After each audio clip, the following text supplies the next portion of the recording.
Hello students, आज हम अपने लेसन का नेक्स्ट भाग पढ़ेंगे। कल हमने पढ़ा था, नरेटर ने अपने गांव के डॉक्टर के बारे में जिक्र किया था। We have some mango trees in our village. और आज वो कहता है कि हमारे गांव में कुछ आम के पेड़ हैं। कम विजिटर्स, आइए हमारे यहाँ की यात्रा कीजिए। And I will give U A raw mango. Raw होता है कच्चा, और मैं आपको एक कच्चा आम दूंगा। फ्रॉम वन ऑफ देम, उनमें से एक पेड़ से। तो आइए हमारे यहाँ यात्रा कीजिए, और मैं उनमें से किसी एक पेड़ से आपको एक कच्चा आम दूंगा। डू नॉट ईट इट, इसे खाइएगा मत। Just take a bite. Bite होता है टुकड़ा। जस्ट सिर्फ एक टुकड़ा काटिएगा। The sharpness is sure to go straight to your ब्रह्मरंध्र। शार्पनेस होती है खटाई। इसकी जो खटाई है, श्योर निश्चित रूप से, गो स्ट्रेट सीधा जाएगी। ब्रह्मरंध्र होता है आत्मा की गहराई।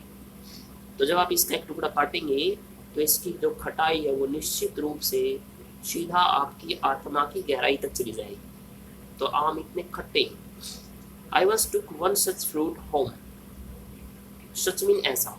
मैं एक बार ऐसा एक फल घर लेकर आया।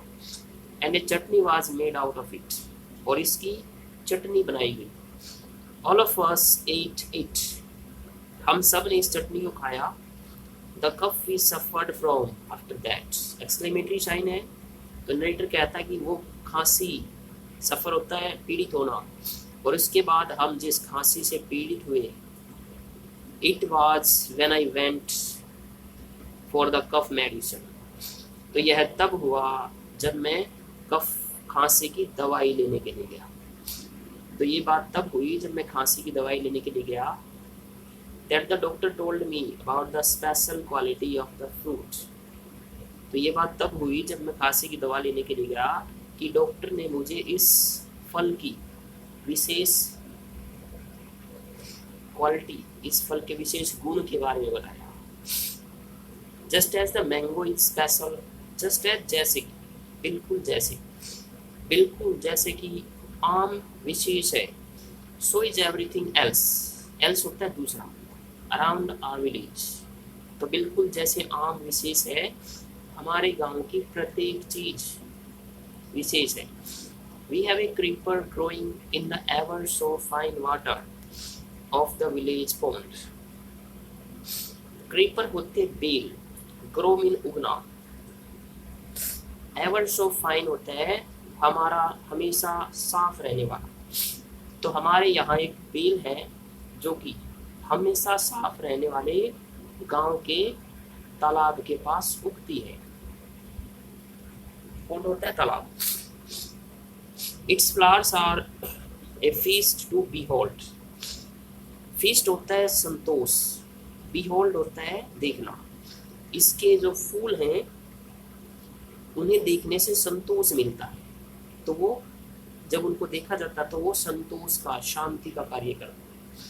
Gate two leaves from the creeper. अब इस बेल की विशेषता क्या है। Get two leaves from the creeper, कि बेल के 2 पत्ते ले लो। When you go to the pond for your bath, जब आप नहाने के लिए तालाब पर जाओ। And you will not have to worry. Worry होता है चिंता करें, और आपको चिंता नहीं करनी पड़ेगी अबाउट नॉट हैविंग लीव्स, कि आपके पास पत्ते नहीं हैं। ऑन विच, जिस पर टू सर्व, सर्व होता है परोसना। द आफ्टरनून मील, दोपहर के बाद का खाना। तो नरेटर कहता है कि जब आप तालाब पर जाओ नहाने के लिए तो इस बेल के 2 पत्ते तोड़ लो, और आपको ये चिंता नहीं करनी पड़ेगी कि दोपहर के खाने के लिए आपके पास पत्ते नहीं। मतलब क्या है इसका, कि भाई सुबह का भोजन भी आप उनमें से एक पत्ते पर कर सकते हो, और दूसरे पत्ते पर दोपहर का भोजन कर सकते हो। वो पत्ते इसलिए भी काम आते हैं। तो ये विशेषता उस bell.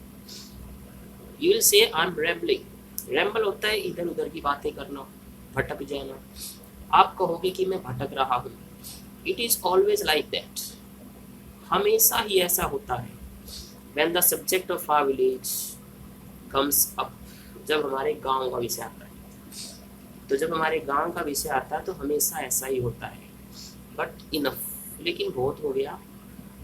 If anyone of you would like to visit us, if any one of you, अगर आप में से कोई भी, would like to visit us, हमारे यहाँ आना चाहे, drop me line, drop me छोड़ देना, लिख देना। तो अगर आप में से कोई भी हमारे यहाँ आना चाहे, मुझे एक लाइन लिख देना। I will let you know, मैं आपको बता दूंगा, वेयर होसहल्ली इज, कि होसहल्ली कहाँ है, and what things are like here, like mean प्रकार की, और चीज़ें यहाँ पे किस प्रकार की। The best way of getting to know a place is to visit it. The best way, सबसे अच्छा तरीका ऑफ गेट टू नो होता है जानना, किसी भी जगह को जानने का सबसे अच्छा तरीका होता है टू विजिट इट, कि वहाँ की यात्रा की जाए। डोंट यू एग्री, क्या आप इस बात से सहमत नहीं है? What I am going to tell you is something that happened 10 years ago. What I am going to tell you, जो मैं आपको बताने जा रहा हूँ, it's something, वो कुछ है जो 10 साल पहले हुआ है। जो मैं आपको बताने जा रहा हूँ वो कुछ ऐसा है जो 10 साल पहले घटित हुआ है। We did not have many people who knew English then. Then mean तब। We did not have many people, हमारे यहाँ ज़्यादा व्यक्ति नहीं थे जो अंग्रेजी जानते। A village accountant was the first one who had enough courage to send his son to Bangalore to study. A village accountant, accountant होता है लेखाकार, was the first one, पहला व्यक्ति था, who had enough courage, courage means साहस, जिसमें काफ़ी साहस था, to send his son to Bangalore, अपने बेटे को बेंगलोर भेजने का, to study, पढ़ाई के लिए।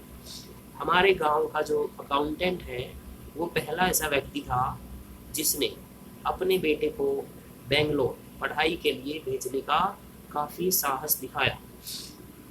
इट इज़ डिफरेंट नाउ, अब यह अलग है, मतलब अब जो कंडीशन है वो अलग हो गई है। There are many who know English, there are many people, यहाँ बहुत से लोग हैं अब जो अंग्रेजी जानते हैं। ड्यूरिंग द हॉलीडेज, छुट्टियों के दौरान, you come across them on every street talking in English. Come across होता है मिलना, छुट्टियों के दौरान आप प्रत्येक गली में उनसे मिल सकते हो, टॉकिंग इन इंग्लिश, और वो अंग्रेजी में बात कर रहे होंगे।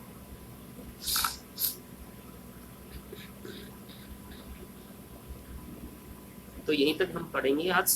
इसमें से 3 क्वेश्चन के आंसर को हाईलाइट किया गया है, इनको हम लिख लेंगे और याद कर लेंगे। Thank you.